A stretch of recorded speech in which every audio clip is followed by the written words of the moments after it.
ಕೆಲವರಿಗೆ ಎಷ್ಟೇ ಒಳ್ಳೇದು ಮಾಡಿದ್ರು ಹಾವಿಗೆ ಹಾಲೆರಿಯೋ ಥರನೇ. ಏನೇ ಮಾಡಿದ್ರು ನಾಯಿ ಬಾಲ ಡೊಂಕೆ.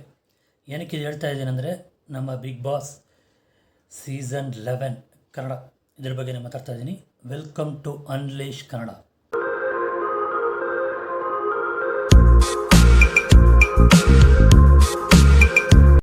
ಮೊದಲು ಸ್ಟಾರ್ಟಿಂಗಲ್ಲಿ ಡೇಟು ನೈಟ್ ತೋರಿಸಿದ್ರು. ಅದರಲ್ಲಿ ನಮ್ಮ ಧನರಾಜ್ ಅವ್ರನ್ನ ಬೇಜಾನ್ ಗೋಳಿಕೊಂಡ್ರು. ನಮ್ಮ ಡ್ರಾಮಾ ಆರ್ಟಿಸ್ಟು ಇನ್ನೂ ಕೆಲವರು ಸೇರ್ಕೊಂಡು ಬೇಜಾನ್ ಗೋಳಿಕೊಂಡ್ರು. ಪಾರ್ಟಿ ನಿಜವಾಗ್ಲೇ ಅಮಾಯಕ ಅನಿಸುತ್ತೆ, ಆ ಥರನೇ ಇದ್ದರು. ಹತ್ಕೊಂಬಿಟ್ರು ಒಂದು ಸೀನಲ್ಲಿ. ನಿದ್ದೆಲಿ ಮಾತಾಡೋ ಅಭ್ಯಾಸ ಇದೆ ಅನಿಸುತ್ತೆ ಅವರಿಗೆ. ಅದು ಆಮೇಲೆ ಇವರು ಸುಮ್ಮನೆ ಪ್ರ್ಯಾಂಕ್ ಮಾಡಿದ್ದು, ನಿದ್ದೆಲಿ ನಡೆಯೋ ಥರ ಇದಿದೆ ಇವರಿಗೆ ಆ ಡ್ರಾಮಾ ಆರ್ಟಿಸ್ಟ್ಗೆ ಅಂತ ಹೇಳ್ಬಿಟ್ಟು ಇದು ಮಾಡಿ ಫುಲ್ ಪ್ರ್ಯಾಂಕ್ ಮಾಡಿ ನಮ್ಮ ಧನರಾಜ್ನ ಫುಲ್ ಎದುರಿಸ್ಬಿಟ್ಟು ಸಾಕ್ಬಿಟ್ರು. ಆಮೇಲೆ ನೆಕ್ಸ್ಟ್ ಡೇ ಶುರುವಾಯಿತು, ಡೇ 3 ಅಂತ ಪ್ರಕಾರ ನಮ್ಮ ಪುನೀತ್ ಅವ್ರು ಹಾಕಿದ್ರು. ಪುನೀತ್ ಅವ್ರು ಹಾಡಾಡಿದ್ದು ಚೆನ್ನಾಗಿತ್ತು, ಹಾಡು ಡ್ಯಾನ್ಸು ಎಲ್ಲ ಚೆನ್ನಾಗಿತ್ತು. ಆಮೇಲೆ ಸ್ವರ್ಗ ನರಕ ತೋರಿಸಿದ್ರು. ನಮ್ಮ ತಲೆಕೆಟ್ಟ ಲಾಯರು ಬೆಳಿಗ್ಗೆನೇ ಶುರು ಹಚ್ಕೊಂಬಿಟ್ರು. ಬಿಸಿನೀರು ತೊಗೊಂಡೋಗಿ ಅವ್ರು ಕೊಟ್ಟರು. ಯಾರು ನೋಡುವಾಗ ಇದು ಬಿಸಿನೀರಲ್ಲ, ತಣ್ಣೀರು, ರೂಲ್ಸ್ ಬ್ರೇಕ್ ಮಾಡಿಲ್ಲ ಅಂದ್ಬಿಟ್ಟು ನರಕದ ಇರೋರು ಕೊಟ್ಟರು. ಇದಾದಮೇಲೆ ಶುರುವಾಯಿತು ಒಂದು ಆಟ. ಎಲ್ಲರ ಹತ್ರ ಪಾರ್ಟಿ ಇಂಟೆನ್ಷನಾಗೆ ಜಗಳ ಆಡ್ತಾರದು. ಈಗ ಗೊತ್ತಾಗ್ತಾಯಿದೆ. ಅವ್ರನ್ನ ಪ್ರಶಾಂತ್ ಸಂಬರ್ಗಿ ಅವ್ರಿಗೆ ಹೋಲಿಸಿದ್ರಲ್ಲ, ಅದು ತಪ್ಪು ಅನಿಸುತ್ತೆ. ಯಾಕಂದರೆ ಆ ಪಾರ್ಟಿನೂ ಮಾಡ್ತಾಯಿದೆ. ಇಷ್ಟು ಕೇವಲವಾಗೆಲ್ಲ ಮಾಡ್ತಾನೆ ಇರಲಿಲ್ಲ, ಮಾತಾಡ್ತಾನೆ ಇರಲಿಲ್ಲ. ಲೇಡೀಸ್ ಹತ್ರ ಹೆಂಗೆ ಮಾತಾಡೋದು, ಜೆಂಟ್ಸ್ ಹತ್ರ ಹೆಂಗೆ ಮಾತಾಡೋದು, ಅವಶ್ಯಕ್ಕೆ ಬರ್ತೀನಿ, ಅದು ಗೊತ್ತಿಲ್ಲ ಆ ಪಾರ್ಟಿಗೆ. ಎಲ್ಲರ ಹತ್ರ ಜಗಳ. ಆ ಡ್ರಾಮಾ ಆರ್ಟಿಸ್ಟು ನಿಜವಾಗ್ಲೂ ಅವ್ರ ಸ್ವಲ್ಪ ನನಗೆ ಬಾಯಿಗೆ ಬರ್ತಾಯಿಲ್ಲ, ಅದಕ್ಕೆ ಹೇಳ್ತಾಯಿದ್ದೀನಿ, ಕಲ್ತ್ಕೊಂಡ್ಬಿಡ್ತೀನಿ ಹೋಗ್ತಾ. ಅವ್ರ ಹತ್ರ ಜಗಳ ಆಡಿದ್ದು ಸರಿ, ನಮ್ಮ ತ್ರಿವಿಕ್ರಮ್ ಹತ್ರ ಜಗಳ ಆಡಿದ್ದು ಸರಿ, ಆ ಕಡೆ ಶ್ರೀಶಾ ಅವ್ರ ಹತ್ರ ಜಗಳ ಆಡಿದ್ದು ಸರಿ, ಎಲ್ಲರ ಹತ್ರ ಜಗಳ. ಇದಕ್ಕೆ ಇವ್ರು ಹೇಳಿದ್ರು ಒಂದು ಸಲ, ತ್ರಿವಿಕ್ರಮ್ ಅವರು ಅಟೆನ್ಷನ್ಗೋಸ್ಕರನೇ ಮಾಡ್ತಾ ಇರೋದು.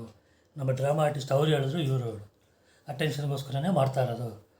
ಸೊ ಅವ್ರಿಗೆ ಇದು ಕೊಡಬೇಡಿ, ಅವ್ರು ಏನಾದರೂ ಮಾತಾಡ್ಕೊಳ್ಳಿ, ಸೈಡಿಗೆ ಹೋಗಬೇಡಿ ಅಂತ.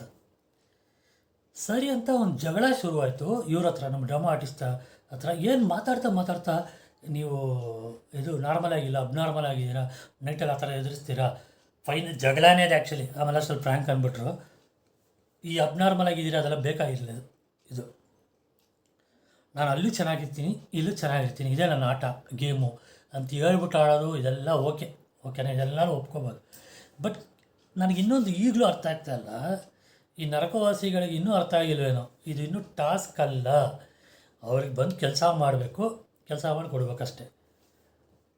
ಇವ್ರು ತಿಂದಿದ್ದು ಸೇಬು ಇಲ್ಲ ಹೊಸ ಸೇಬು ತೆಗೆದು ಅವ್ರಿಗೆ ಹಾಕೋದು, ಯಾರೋ ನಮ್ಮ ಇವನು ಲಾಯರ್ ತೆಗೆದು ಹಾಕಿದ್ದು, ಇದೆಲ್ಲ ಎಲ್ಲೋ ಹೋಗ್ತಾಯಿದ್ದ ಪಾರ್ಟಿ.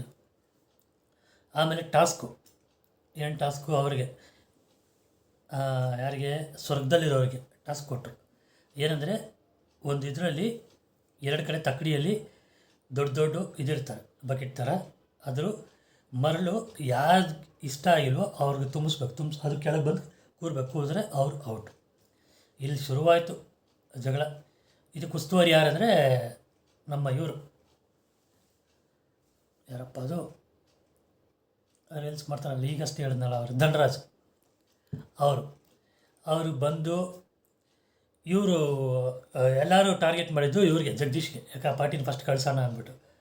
ಆವಾಗ ಇಲ್ಲ, ಮ್ಯಾನ್ ಹ್ಯಾಂಡ್ಲಿಂಗ್ ಮಾಡೋಂಗಿಲ್ಲ, ಟಚ್ ಮಾಡೋಂಗಿಲ್ಲ ಅಂತೇಳ್ಬಿಟ್ಟು ಫೌಲ್ ಕೊಟ್ಟರು. ನಾನು ಇದು ಆಡಲ್ಲ, ಬಿಗ್ ಬಾಸಲ್ಲಿ ನಾನು ಬಿಗ್ ಬಾಸ್ಗೆ ಒಬ್ಬರಿಗೆ ಮರ್ಯಾದೆ ಕೊಡೋದು, ನೀನು ಯಾವ ರೆಫ್ರಿ, ಏನೇನೋ ಮಾತುಗಳು. ಸರಿ ಅಂದ್ಬಿಟ್ಟು ಅವ್ರು ಒಂಥರ ಬೇಜಾರಾಗ್ಬಿಟ್ಟು ಧನರಾಜ್ ಒಳಗೋಗಿ ಹೇಳಿದ್ರು, ನೀವು ಚೆನ್ನಾಗಿ, ಆವಾಗ ಬಿಗ್ ಬಾಸ್ ಹೇಳಿದ್ರು, ನೀವು ಚೆನ್ನಾಗೇ ಮಾಡ್ತಾಯಿದ್ದೀರಾ, ಮಾಡಿ ಅಂತ, ನಿಮಗೆ ಬೇಕಾದ್ರೆ ಜೊತೇಲಿ ಯಾರಾದರೂ ಇಟ್ಕೊಳ್ಳಿ ಅಂತ. ಅವ್ರು ಬಂದ್ಬಿಟ್ಟು ತ್ರಿವಿಕ್ರಮ್ ಅವ್ರನ್ನ ಕರೆದು ನನಗೆ ಸಪೋರ್ಟ್ ಆಗಿರಿ ಅಂತ ಹೇಳಿದ್ರು. ಆಮೇಲೆ ತಿರ್ಗಾಶೂರು ಇವರು, ನೀನು ಸರಿ ಇಲ್ಲ, ನೀನು ನಗು ಅದು ಮಾಡಿ ಸಕ್ಕತ್ತಾಗಿ ಮಾಡಿದ್ರು ಧನರಾಜ್ ಅವರಿಗೆ. ಹೆಂಗೆ ಉರ್ಸಿದ್ರು ಅಂದರೆ ನಮ್ಮ ಇವ್ರಿಗೆ, ಲಾಯರ್ ಅವರಿಗೆ ಭಯಂಕರ ಉರ್ಸಾಕ್ಬಿಟ್ರು. ನೆಗಿ ಅದನ್ನು ನಗ್ಗಿದ್ರು. ಅದನ್ನು ಆಮೇಲೆ ಒಂಥರ ಸಿಕ್ಕಾಪಟ್ಟೆ ರೈಸ್ ಆಗ್ಬಿಟ್ಟು ಅವ್ರಿಗೆ ವಾಯ್ಸ್ ರೈಸ್ ಮಾಡಿ ಬೇಜಾರು ಮಾತಾಡ್ಬಿಟ್ಟು ಆಮೇಲೆ ಹೇಳಿದ್ರು, ದೊಡ್ಡವ್ರಿಗೆ ಇಷ್ಟೆಲ್ಲ ಮಾತಾಡಬಾರ್ದು, ಮಾತಾಡೋ ಥರ ಮಾಡ್ತಾಯಿದ್ದೀರಾ ನೀವು ಅಂತ. ಕರೆಕ್ಟ್ ಅದು. ಆಮೇಲೆ ಯಥಾ ಪ್ರಕಾರ ಆ್ಯಸ್ ಯೂಶ್ವಲ್ ಗೊತ್ತಿರೋ ಥರನೇ ಅವರು ಔಟಾಗಿ ಆಚೆ ಕಳಿಸ್ಬಿಟ್ರು ಎಲ್ಲ ತೂಕ ಇದು ಮಾಡಿ. ಫೈನಲ್ ಆಗಿ ಇದರಲ್ಲಿ ವಿನ್ ಆಗಿದ್ದು ಅವರು ವಸಿಷ್ಠ ಅನ್ನವ ಮೋಸ್ಟ್ಲಿ ಇರಬೇಕು, ಅವರು ಡ್ರಾಮಾ ಆರ್ಟಿಸ್ಟ್ ಅವ್ರು ವಿನ್ ಆದ್ರು ಇದರಲ್ಲಿ. ಅವರು ನಾಮಿನೇಷನಿಂದ ಹೊರಗೆ ಬಂದರು. ಈಗ ಇರೋದು ಯಾರು, ತಲ್ಕೆಟ್ ಲಾಯರ್ ಒಬ್ಬರು, ಆಮೇಲೆ ಈ ಕಡೆ ಯಮುನಾ ಅವರು, ಆಮೇಲೆ ಆ ಕಡೆ ಶ್ರೀಶ್, ಮಾನಸ, ತುಂಬ ಜನ ಇದ್ದಾರೆ. ಟೋಟಲಾಗಿ 5-6 ಜನ ಏನೋ ಇದ್ದಾರೆ. ಓಕೆ, ಇದೆಲ್ಲ ಮುಗೀತು, ಟಾಸ್ಕ್ ಎಲ್ಲ ಆಯಿತು, ಎಲ್ಲ ಆಯಿತು. ನೆಕ್ಸ್ಟ್ ಹೋಗ್ಬಿಟ್ಟು ಮಾತಾಡ್ತಾ ಏನೋ ಹೇಳೋಕ್ಕೆ ಹೋಗ್ಬಿಟ್ಟು ಮಾನಸ ಅವ್ರಿಗೆ ನೀನೊಂದು ಕಾಮಿಡಿ ಪೀಸು ಅಂದ್ಬಿಟ್ರು. ಅವ್ರು ಇಟ್ಕೊಂಬಿಟ್ರು.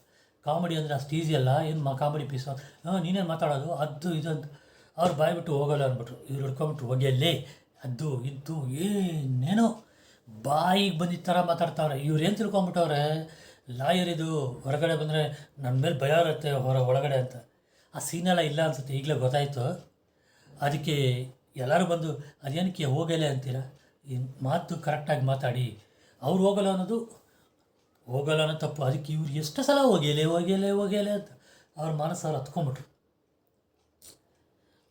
ಇವರು ರೈಸ್ ಆಗ್ಬಿಟ್ರು, ಯಾರು ಶಿಷ್ಯ ಅವರು ರೈಸ್ ಆಗ್ಬಿಟ್ರು. ಎಲ್ಲದಕ್ಕೂ ಎಲ್ಲರ ಮೇಲೂ ರೈಸು, ಅಟೆನ್ಷನ್ ಕ್ರಿಯೇಟ್ ಮಾಡೋಕ್ಕ ಏನಂತ ಗೊತ್ತಿಲ್ಲ. ಬಟ್ ಫೈನಲಾಗಿ ಒಂದು ಪ್ರೋಮೋ ಬಂತು. ಬಿಗ್ ಬಾಸ್ನ ಇದು ಮಾಡ್ತಾರೆ, ಇದು ಬಿಗ್ ಬಾಸು ಸರಿ ಇಲ್ಲ, ಇದೆಲ್ಲ ಆಚೆ ಬಂದು ನಾನು ಇದು ಮಾಡ್ತೀನಿ, ಎಕ್ಸ್ಪೋಸ್ ಮಾಡ್ತೀನಿ, ಅದು ಮಾಡ್ತೀನಿ ಇದು ಮಾಡ್ತೀನಿ ಅಂತ. ನನಗೆ ಗೊತ್ತಿದ್ದು ಸುದೀಪ್ ಸರ್ ಬರೋಕ್ಕೆ ಮುಂಚೆ ಎಬ್ಸಾಕ್ತಾರೆ. ಯಾಕಂದ್ರೆ ಸುದೀಪ್ ಸರ್ ಬರೋರಿಗಿದ್ರೆ ಚೆನ್ನಾಗಿ ಮಂಗಳಾರತಿ ಮಾಡಿ ಕಳಿಸ್ತಾರೆ. ನನಗೆ ಗೊತ್ತಿದ್ದು ಅವ್ರನ್ನ ಇಟ್ಕೋಬೇಕು, ಮೆತ್ತಿಗೆ ಇಟ್ಕೊಂಡು ಶನಿವಾರದೊಳಗೆ ತಗೊಳ್ಬೇಕು. ಸುದೀಪ್ ಸರ್ ಹತ್ರ ಅವ್ರಿಗೊಂದು ಕ್ಯಾಪ್ ಸುಗಿಸಿ ಆಚೆ ಕಳಿಸ್ಬೇಕು.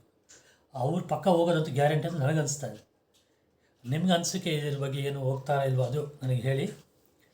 ಇಷ್ಟು ಹೇಳಿ ನನ್ನ ವಿಡಿಯೋ ಮುಗಿಸ್ತೀನಿ. ನನ್ನ ಪ್ರೊಮೋ ತೋರಿಸಿದ್ದು ಇವತ್ತು ಹೇಗೆ ತೋರಿಸ್ತಾರೋ ಗೊತ್ತಿಲ್ಲ, ನೋಡಬೇಕು. ನಿಮಗೆ ಈ ವಿಡಿಯೋ ಇಷ್ಟ ಆಗಿದೆ ದಯವಿಟ್ಟು ಲೈಕ್ ಮಾಡಿ. ಯಾರ್ಯಾರು ಚಾನಲ್ಗೆ ಸಬ್ಸ್ಕ್ರೈಬ್ ಮಾಡಿದ್ರು ದಯವಿಟ್ಟು ಸಬ್ಸ್ಕ್ರೈಬ್ ಮಾಡಿ. Thank you guys. ಬಾಯ್.